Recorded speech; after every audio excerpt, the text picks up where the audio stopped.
சாஃப்டாக கூலாக ஒரு காட்டன் சாரீ. டிசைன்ஸ் பாருங்கள், கொஞ்சம் டிஃப்ரெண்ட்டாக வந்திருக்காங்க. சாரீ பிடிச்சிருக்குங்களா? Soft and cool cotton saris, block prints வச்சுட்டு அண்ட் ஆல்சோ சென்டரில் உங்களுக்கு இந்த மாதிரி ஒரு த்ரெட் வீவிங்லேயே ஒரு ஒர்க் கொடுத்துட்டு அழகாக பத்திக் ஸ்டைலில் லான்ச் வந்திருக்குங்க. பிளாக் டு பிஸ்தா கிரீன் தான் நம்ம பார்க்குறோம் சரிங்களா. Blouse also very neat and cool.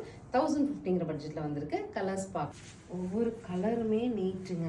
இது வந்து மரூனுக்கு kind of mustard and green mix பண்ண மாதிரி ஒரு கலருங்க. மின்ட் மிக்ஸ் பண்ண மாதிரி ஒரு கலர் அழகாக இருக்குது. ஃபுல்லி ரெட் கான்ட்ராஸ்ட்டுங்க. Pallu and blouse. Next colour பாருங்கள், அழகாக இருக்கு இல்லையா? Bottle green to yellow. எப்போவுமே இந்த சாரீ கட்டினா ஒரு அழகாக. So this is the final colour of soft and cool cotton. 1050 பட்ஜெட்டில் navy blue to ink blue, light ink blue. Screen பாட்டமில் இருக்க ஆன்லைன் நம்பருக்கு ஸ்க்ரீன்ஷாட் பண்ணி உங்களுக்கு பிடிச்ச கலர் நீங்கள் புக் பண்ணிக்கோங்க. தேங்க்யூ.